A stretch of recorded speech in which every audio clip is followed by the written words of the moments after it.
اعوذ باللہ من الشیطان الرجیم بسم اللہ الرحمن الرحیم الحمد للہ الذی لا یبلغ مدحتہ القائلون ولا یحصی نعماءہ العادون ولا یعدی حقہ المجتہدون الذي ليس لصفته حد محدود ولا نعت موجود ولا وقت معدود ولا أجل ممدود فطر الخلائق بقدرته ونشر الرياح برحمته الصلاة والسلام على الرسول المسدد المصطفى الأمجد المحمود الأحمد سیدنا و مولانا و مولا الکونین جد الحسن والحسین عانی والقاسم محمد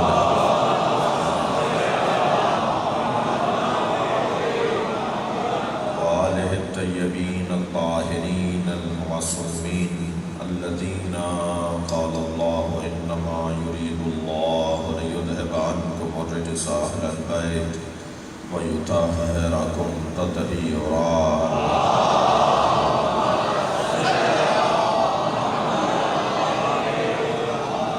وَلَعْنَةُ اللَّهِ عَلَىٰ أَعْدَائِهِمْ أَجْمَعِينَ مِنْ يَوْمِ عَدَاوَتِهِمْ إِلَىٰ قِيَامِ يَوْمِ الدِّينِ أَمَّا بَعْدُ قال الحكيم في قرآن الكريم بسم الله الرحمن الرحيم ألم ترى كيف ضرب الله مثلا كلمة طيبة كشجرة طيبة أصلها ثابت وفرعها في السماء تؤتي أكلها كل حين بإذن ربها صلوات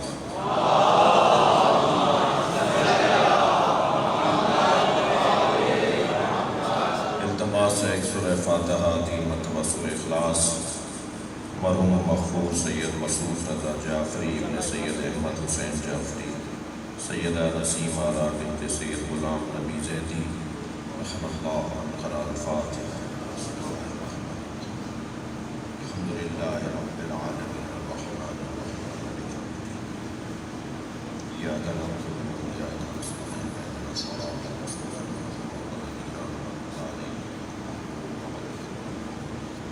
بسم اللہ الرحمن الرحیم اللہ الصمد لم یلد ولم یولد ولم یکن له کفوا احد بسم اللہ الرحمن الرحیم اللہ الصمد لم یلد ولم یولد ولم یکن له کفوا احد بسم اللہ الرحمن الرحیم اللہ الصمد لم یلد ولم یولد ولم یکن له کفوا احد اللهم صل علی محمد وعلی محمد مغفرت کے لیے صلوات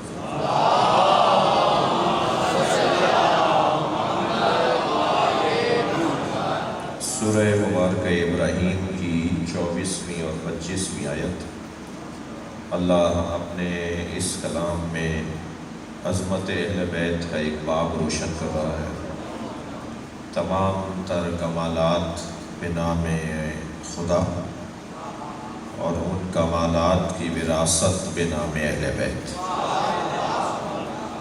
اللہ مالک ہے، اللہ خالق ہے، اللہ عالم ہے، اللہ حی ہے، اللہ قیوم ہے، اللہ ذاتاً اور بالذات عطا کرنے والا معطی ہے. یہ سب چیزیں اللہ کی ہیں. اب اللہ، میں اور آپ اگر کسی کو چیز دیں تو 10 دفعہ سوچتے ہیں کہ اہل بھی ہے یا نہیں. اس ممبر پر ہی بٹھاتے وقت ہم سب کو سوچنا ہوتا ہے کہ جسے بٹھا رہے ہیں وہ کچھ دے کر نہ جائے تو ہمارا عقیدہ بگاڑ کے بھی تو نہ جائے. صلوات پڑھیں ذرا محمد وعلی.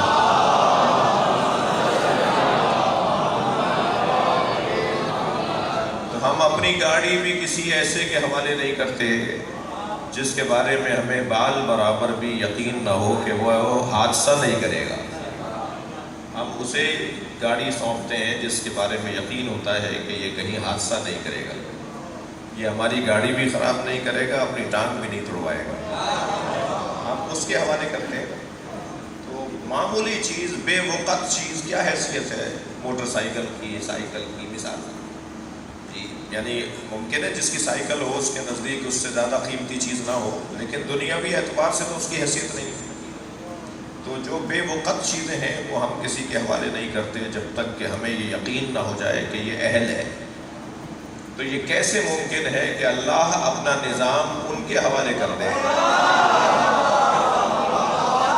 صلوات پڑھے محمد و آل محمد۔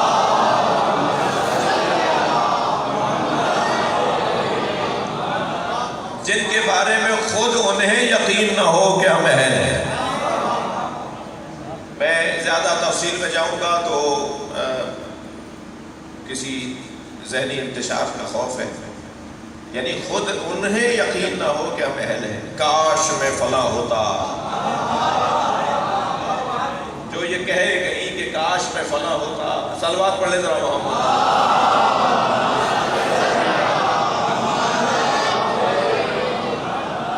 یعنی وہ اتنا اپنے آپ کو اہل جب تک نہیں ہوگا اس وقت تک چیزوں کو سونپنا، امانتوں کو سپورٹ کرنا یہ عقل کے تقاضوں کے خلاف ہے۔ اللہ مالک ہے اور اس کائنات کی مملکت اور اس کائنات کی مالکیت، اس کائنات کی ملکیت انہی کے حوالے کرے گا جو اس کو چلانے کے اہل ہوں۔ اللہ رازق ہے، تقسیم کروائے گا تو ان ہاتھوں سے کروائے گا جو عادل ہو۔ غیر عادل، آپ اتنی اس مجلس کی مثال لے لیجیے، اگرچہ اب تبرک بانٹنے کا نظام الٹا ہو گیا ہے کہ پہلے تبرک بڑھتا ہے، پہلے تبرک بعد میں بڑھتا تھا۔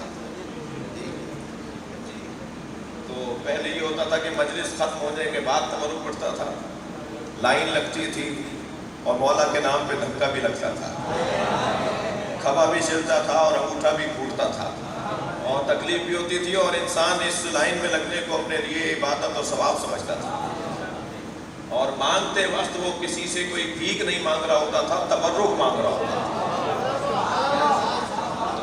تو عزاداری میں بھی اور عبادتوں میں بھی سلیقے بدل رہے ہیں۔ تو آج تبرک جو ہے وہ پہلے تقسیم ہوتا ہے، میں ابھی دیکھ رہا ہوں کہ ہمارے نجف بھائی تشریف فرما ہے، ہر آتے ہوئے کوئی ایک شاید شیر مال تبرک میں دے رہے ہیں۔ تو لیکن اتنا ہے کہ پہلے بڑھتا ہو یا بعد میں،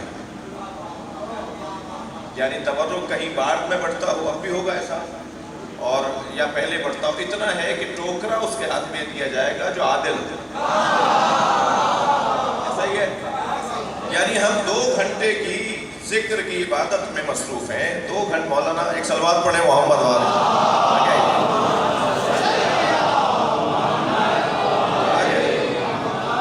ایک اور صلوات محمد والے،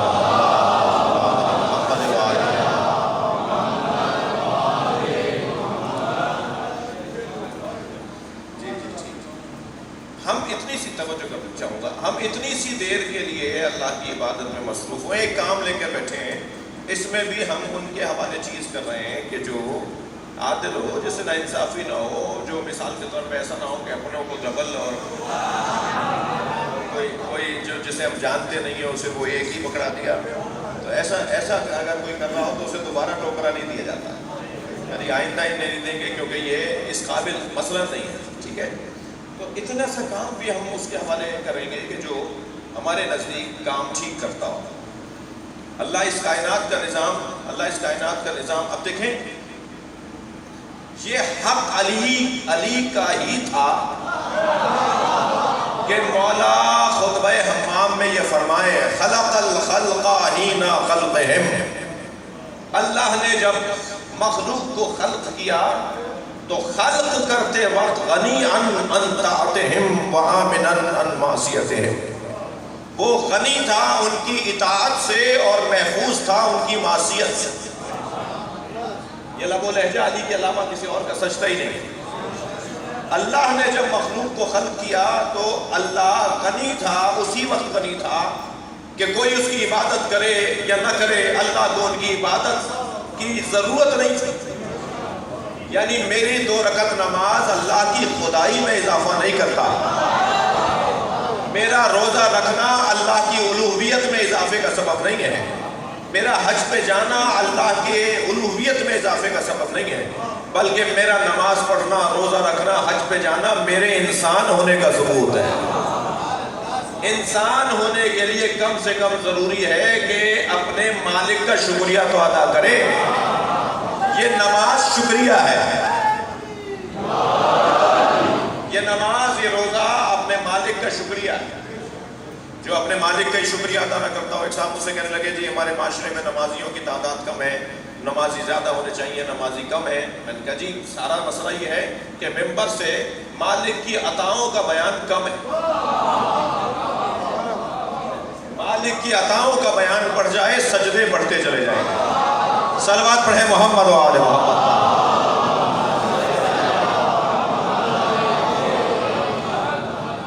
مولا فرمانے خلق الخلق حین خلقہم، اللہ نے جب مخلوق کو خلق کیا تو خلق کرتے وقت غنی عن طاعتہم، اللہ ان کی اطاعت سے غنی تھا، مستغنی تھا، اور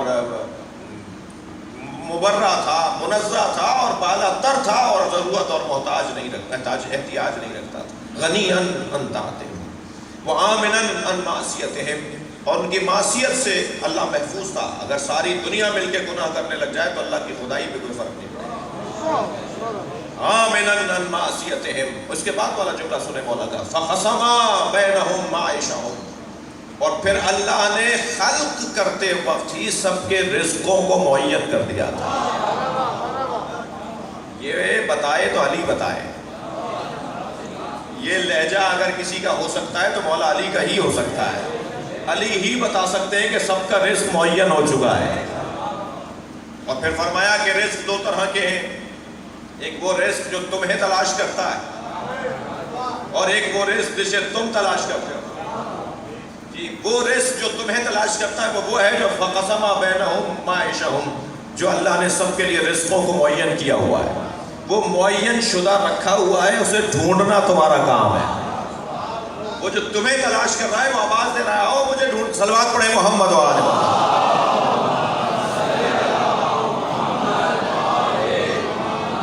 اللہ نے طے کر دیا، ہم میں سے کوئی ایسا نہیں ہے جو رزق لے کر نہ آیا، ہم سب کا رزق اللہ نے طے کر کے رکھا ہوا ہے، اس تک تلاش کر کے پہنچنا اب میرا کام ہے، ہمارا کام ہے، ہم سب کا کام ہے۔ وہ رزق ہمیں ڈھونڈ رہا ہے اور اس رزق کو ہمیں ڈھونڈ رہا ہے۔ جی جس اللہ نے بغیر باپ کے حضرت عیسیٰ کو خلق کر دیا ہو، جس اللہ نے حضرت مریم جب درخت خرما سے ٹیک لگا کے بیٹھی تو وہاں بیٹھنے کی برکت سے سوکھا درخت ہرا ہو گیا، اور ہرے درخت میں لذیذ کھجوریں لٹکنے لگی۔ جب اللہ نے اتنا کر دیا تھا تو یہ کیوں نہیں کیا کہ تیز ہوا چلاتا اور کھجور کے دانے ٹوٹ کے حضرت مریم کی گود میں آ جاتے ہیں؟ یہ سب کچھ کرنے والا کہہ رہا ہے درخت کو ہلاؤ۔ حضرت مریم سے اللہ کہہ رہا ہے کہ اب درخت تم ہلاؤ، یا اللہ یہ بھی تو ہلا دے۔ یہ بتانا چاہتا ہے کہ رزق میں نے معین کیا ہوا ہے، کوشش کرنا تمہارا کام ہے۔ صلوات ہدیہ کریں محمد و آل محمد۔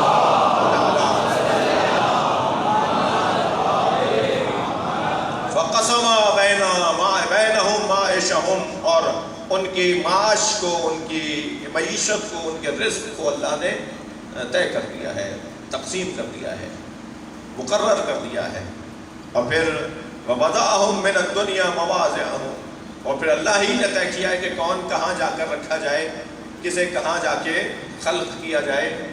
یعنی اللہ نے طے کیا ہے کہ ہم فلاں ماں باپ کے گھر پیدا ہوں، اللہ نے طے کیا ہے کہ ہم پنجابی بولنے والے گھر میں پیدا ہوں، ہم سندھی بولنے والے گھر میں پیدا ہوں، ہم مثال فارسی بولنے والے، ہمیں اللہ نے طے کیا ہے کہ اس گھر میں پیدا ہوں۔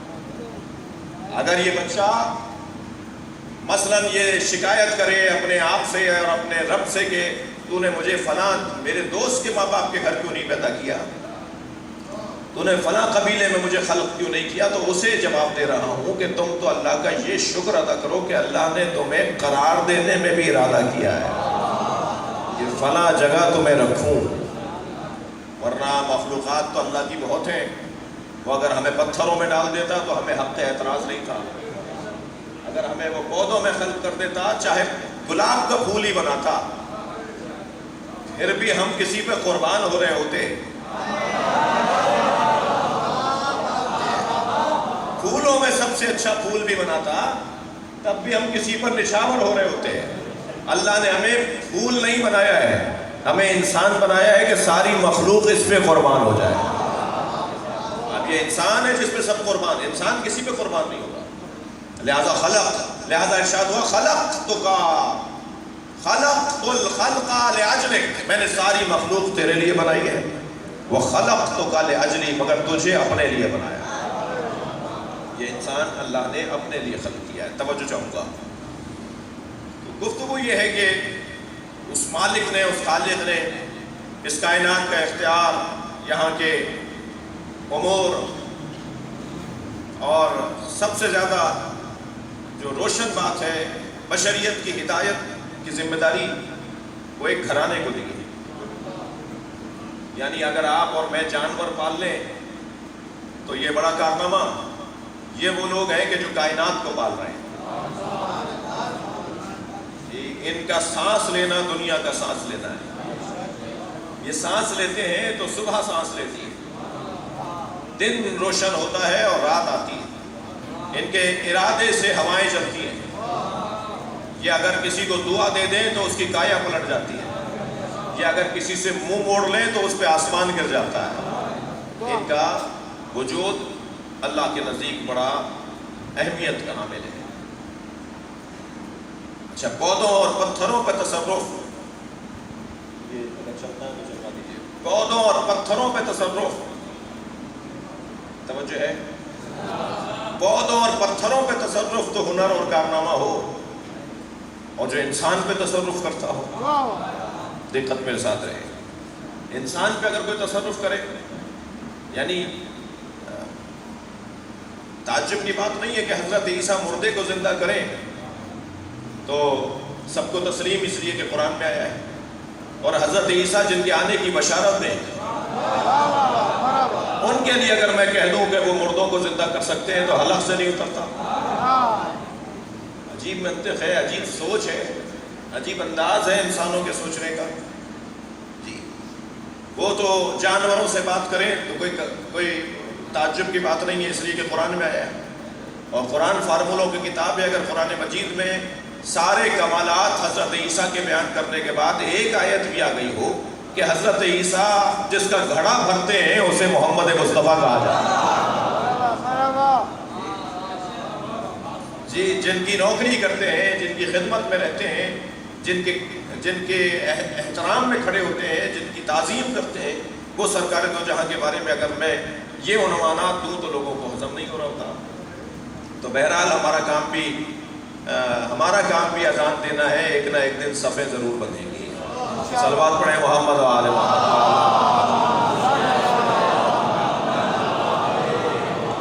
اس سے بہتر اور بلند صلوات نبی کو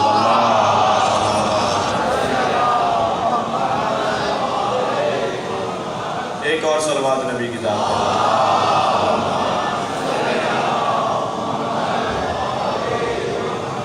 مرحومین کی مغفرت کے لیے بلند تر صلوات.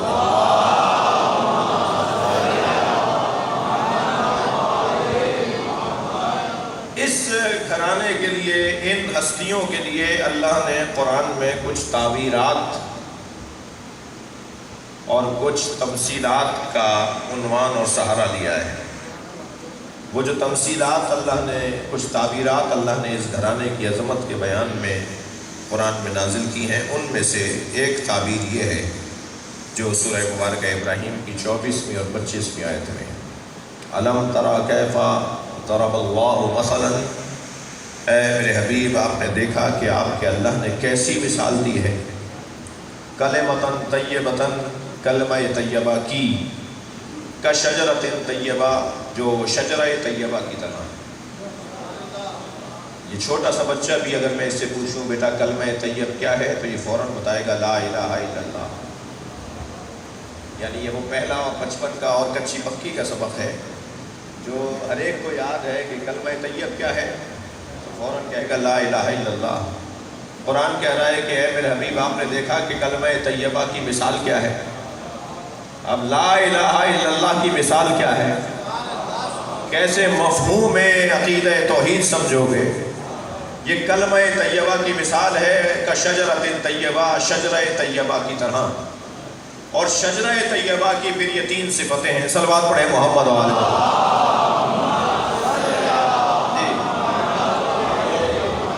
شجرہ طیبہ کی پھر یہ 3 مثالیں ہیں کہ شجرۃ طیبہ، جس کی پہلی مثال، پہلی صفت، معاف کیجیے گا، پہلی صفت شجرہ طیبہ کی اصلھا ثابت، اس کی جڑیں بڑی مضبوط ہیں۔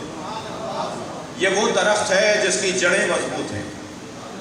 اچھا، درخت کی مثال دے کر پروردگار عالم نے کچھ اور تصورات بھی ہمارے دماغ میں ڈال دیے۔ درخت جب سوچو گے تو تنا بھی ہے، شاخیں بھی ہیں، پتے بھی ہیں، اور پھر اگر درخت سایہ دار ہو اور پھلدار نہ ہو تو وہ اپنے ہدف اور مطلوبیت تک نہیں پہنچتا۔ کچھ درخت ہیں جو صرف سایہ فراہم کرتے ہیں، اور کچھ درخت ہیں جو سائے کے ساتھ پھل بھی فراہم کرتے ہیں۔ ماشاءاللہ،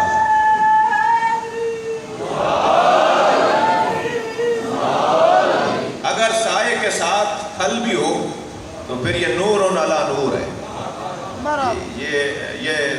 یہ سونے پہ سہاگا ہے۔ یہاں پر اصلھا ثابت، یہ درخت وہ نہیں ہے جو جلدی اکھڑ جائے گا، جو تیز ہواؤں اور تیز آندھیوں سے زمین چھوڑ دے گا، یہ بڑے بڑے طوفانوں کا مقابلہ کرے گا، بلکہ طوفان اس کے سامنے ہیج ہوں گے، اور اس کی استقامت طوفانوں کے سامنے پہاڑ ہوگی۔ لہذا اصلھا ثابت، اس کی جڑیں بڑی مضبوط ہیں۔ میرے اور آپ کے لیے کیا یہ بات کافی نہیں ہے کہ ہمیں ان سے متعارف کروایا جا رہا ہے، ہمیں ان سے متعارف کروایا جا رہا ہے، انہیں ہم سے متعارف کروایا جا رہا ہے، جن کی پہلی صفت یہ ہے کہ ان کی جڑیں بڑی مضبوط ہیں۔ جڑیں بڑی مضبوط ہیں کہ صاحب اس کا شجرہ بڑا مضبوط ہے، اس کی جڑیں بڑی مضبوط ہیں، اس کے ہاتھ بڑے لمبے ہیں۔ یہ اصطلاحیں ہمارے معاشرے میں استعمال ہوتی ہیں۔ جو مضبوط وجود ہوتا ہے اس کے لیے کہا جاتا ہے اس کی جڑیں بڑی مضبوط ہیں۔ جس کے تعلقات زیادہ ہوتے ہیں کہتے ہیں اس کے ہاتھ بڑے لمبے ہیں۔ جس کے پیچھے 50 آدمی کھڑے ہوتے ہیں کہتے ہیں جی اس کا خاندان بڑا ہے۔ یہ والی جو باتیں ہیں نا، یہ پیغام اللہ دینا چاہ رہا ہے کہ جن سے میں تمہیں متعارف کروانا چاہتا ہوں، ساری دنیا ایک طرف رہے، ان کی جڑیں بڑی مضبوط ہیں، ان کا خاندان بڑا مضبوط ہے، ان کی حیثیت بڑی روشن ہے۔ اصلھا ثابت، ان کی جڑیں مضبوط، اس درخت کی جڑیں مضبوط ہیں۔ وفرعھا فی السماء، اور اس درخت کی شاخیں آسمانوں میں۔ ہم نے تو کبھی نہیں دیکھا کہ اسی درخت کی شاخیں آسمانوں میں جائیں۔ یہ کون سا درخت ہے جس کی شاخیں آسمانوں میں؟ اور تیسری صفت میں تو اللہ بتا رہا ہے کہ تؤتی اکلھا کل حین۔ یہ تیسری صفت اس کی ہے کہ یہ درخت وہ درخت ہے، کیا تعریف کر رہا ہے اللہ اہل بیت کی، کیا سجا کر اللہ نے تعریف کی ہے، کیا عظمت بیان کی ہے اللہ نے اہل بیت کی کہ تؤتی اکلھا کل حین۔ یہ وہ درخت ہے جو ہر موسم میں پھل دیتا ہے۔ صلوات پڑھیں محمد، صلوات پڑھیں گے محمد و آل محمد۔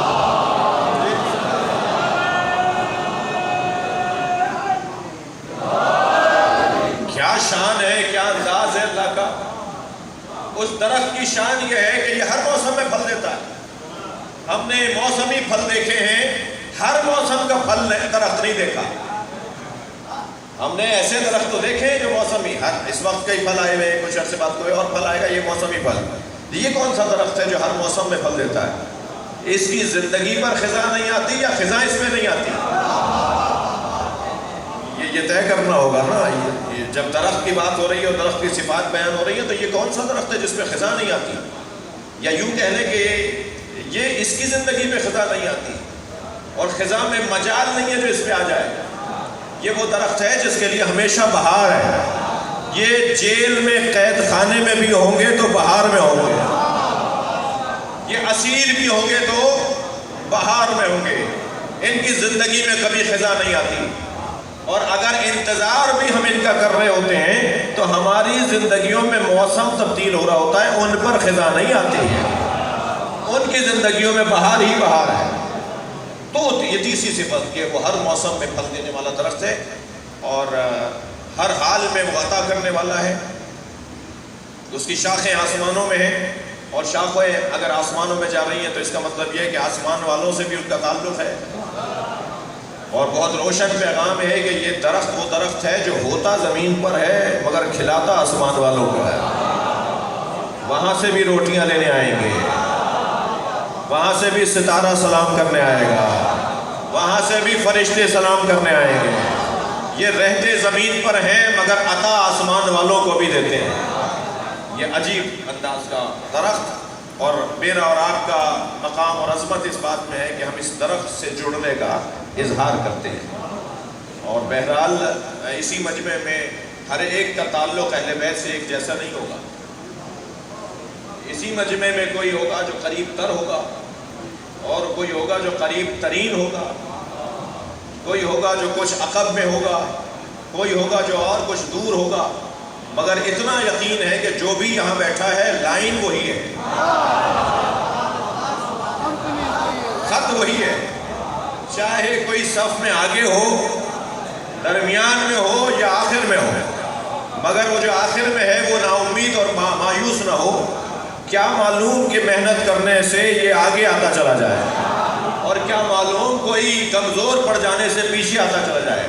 مگر اتنا بھی ہمارے لیے اعزاز کی بات ہے کہ ہم اس صف میں کھڑے ہیں جس صف کی سربراہی علی کرتے ہیں. صلوات پڑھیں محمد و آل محمد.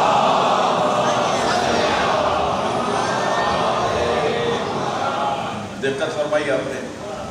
بس یہی حاصل گفتگو ہے، وقت کی تنگی ہو چکی، اور ایک منزل ہمیں تبدیل بھی کرنی ہے کہ ہم اپنے عزیزوں کو اس لیے یاد کرتے ہیں کہ ان کا ہم پر احسان ہوتا ہے، ان کی ہم پر حقوق ہوتے ہیں. اور اگر رشتہ دار کا رشتہ دار پہ حق ہے تو مومن ہونے کے ناطے دوسرے مومن پر بھی حق ہے. اور جس کے دل میں علی و بطول کی محبت ہو اس کا حق ہماری گردن پر ہے. اور اس کا کم سے کم حق یہ ہے کہ اگر وہ مر جائے، اس کی رحلت ہو جائے تو اس کی مغفرت کا سامان کیا جائے، اس کے لیے ایصال ثواب کا انتظام کیا جائے، اسے یاد کیا جائے، اس کے لیے دعائے مغفرت کی جائے. اور وہ کریم اللہ جب دسیوں اور سینکڑوں لوگوں کو ہاتھ اٹھائے دیکھتا ہے، یہ میری بارگاہ میں فلاں مرنے والے کے لیے دعا کرنے آئے ہیں، اور آ کے وہاں بیٹھ گئے ہیں کہ جہاں کی بات میں ٹالتا نہیں ہوں، آ کر وہاں بیٹھ گئے ہیں کہ جن کی بات میں ٹالتا نہیں ہوں. میں راہب یا راہب کی بحث میں نہیں جاؤں گا، اور ذاکرین عظام میں سے بعض نے جو اس روایت میں اضافہ جات کیے ہیں میں ان پر نہیں جاؤں گا کہ نبی نے منع کر دیا تھا تو امام حسین نے فرمایا کہ میں ایک بیٹا دیتا ہوں، پھر فرمایا 2 دیتا ہوں، 3 دیتا ہوں، اور 7 بیٹے امام حسین نے دے دیے. اور نبی فرماتے رہے کہ اس کو اولاد نہیں ہے، اس کو اولاد نہیں ملے گی. تو یہ جو کچھ اضافہ جات ذاکرین میں سے بعض کے کیے ہوئے ہیں میں اس کی تائید نہیں کروں گا، اس لیے کہ اس لب و لہجے میں جہاں امام حسین کی عظمت بیان ہوتی ہے وہاں نبی کی توہین بھی ہوتی ہے. اور یہ امام بارگاہ حسین کی عظمت بیان کرتے ہوئے نبی کی توہین کی اجازت نہیں دے گا. یہ عزا خانہ مولا علی کے فضائل پڑھتے ہوئے مولا نبی کی توہین کی اجازت نہیں دے گا. تو کچھ اضافہ جات ذاکرین عظام کے کیے ہوئے ہیں، لیکن اصلی بات غلط نہیں ہے. یعنی امام حسین بیٹے دے سکتے ہیں، اصلی روایت اور اصلی بات سے انکار نہیں کر سکتے. یہ ایک حقیقت ہے کہ حسین اللہ کا دروازہ ہے، اور اللہ کے دروازے سے ہی ملتا ہے، ملتا دروازے سے ہی ہے. تو جب ہم اپنے کسی عزیز کے لیے کچھ مانگنے کے لیے، اپنے لیے کچھ مانگنے یہاں آ کے بیٹھ جائیں، میں اپنے محترم جوانوں سے بھی کہوں گا جب پریشان ہوا کرو تو اپنے جیسے کسی دوست کے گھر جا کے رویا نہ کرو، بلکہ علاقے میں مسجد بھی تو ہے، اور 2 رکعت نماز حاجت کے بعد تسبیح زہرا بھی تو ہے، اور پھر امام بارگاہ کے برابر میں، مسجد کے برابر میں امام بارگاہ، اور امام بارگاہ کے برابر میں مسجد بھی تو ہے. مصلی سے اٹھو، تسبیح زہرا پڑھو، اور عزا خانہ حسینی میں آ جاؤ، اور کسی بھی علم حضرت عباس کو پکڑ کر بیٹھ جاؤ. مجھے یقین ہے کہ تمہیں گھر جانے کی بھی اللہ تاخیر نہیں کرے گا. تم ابھی امام بارگاہ میں اور اس مصلی پہ ہی ہو گئے، تمہاری حاجت پورا ہونا شروع ہو جائے گی۔ مانگنے کا ڈھنگ آنا چاہیے، دینے والوں کے پاس کمی نہیں ہے۔ مجھے اچھا فقیر ہونا چاہیے، مجھے اچھا منگتا ہونا چاہیے۔ وہ دینے والے تو دینے کو بیٹھے ہیں، انہیں تو خلق ہی اس لیے کیا ہے کہ وہ دیں، ان کا تو کام ہی دینا ہے۔ تو یہ کیسے ممکن ہے کہ وہ دیں گے نہیں؟ وہ دینے کے لیے تیار ہیں، مجھے مانگنے کا ڈھنگ آنا چاہیے۔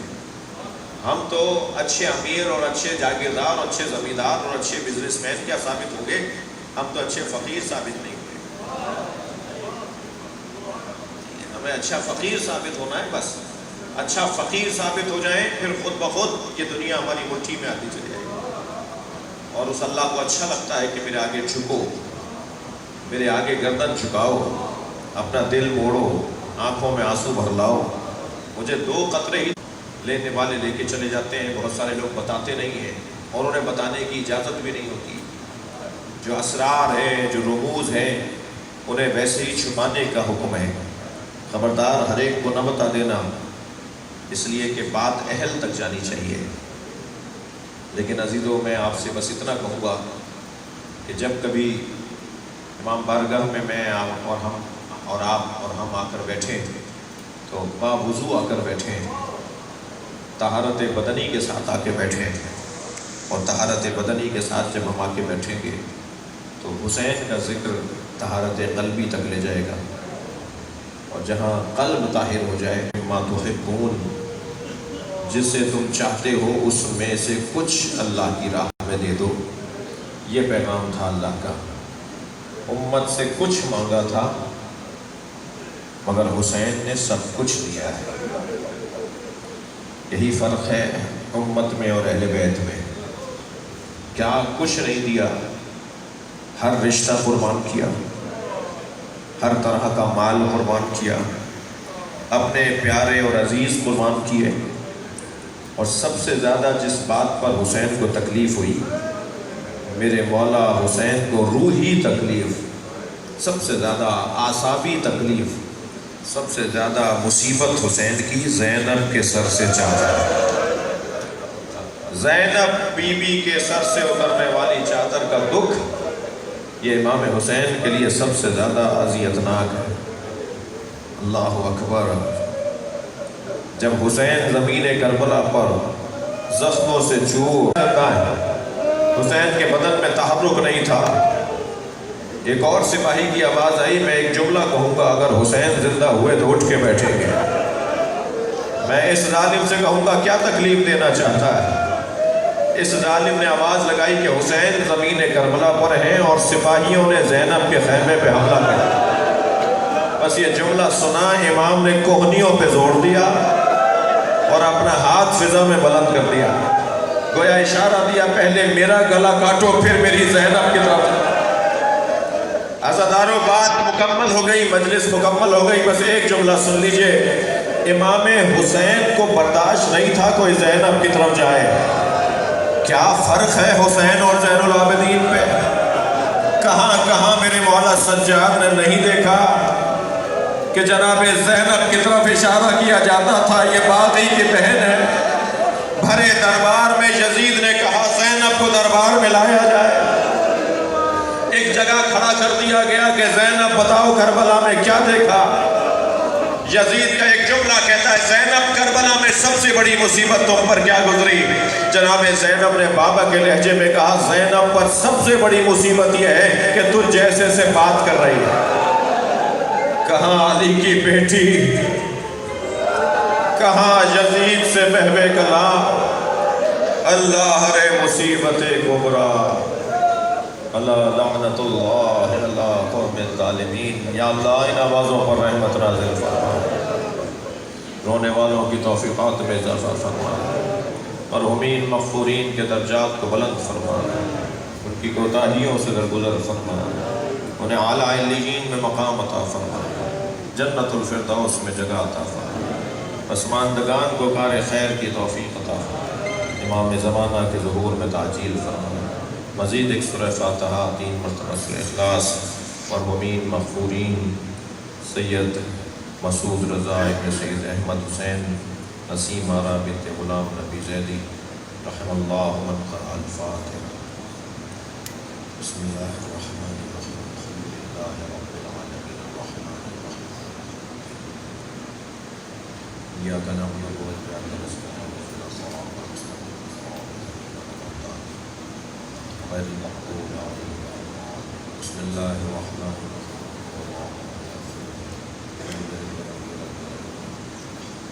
اللهم صل على محمد وعلى محمد وعلى آل محمد.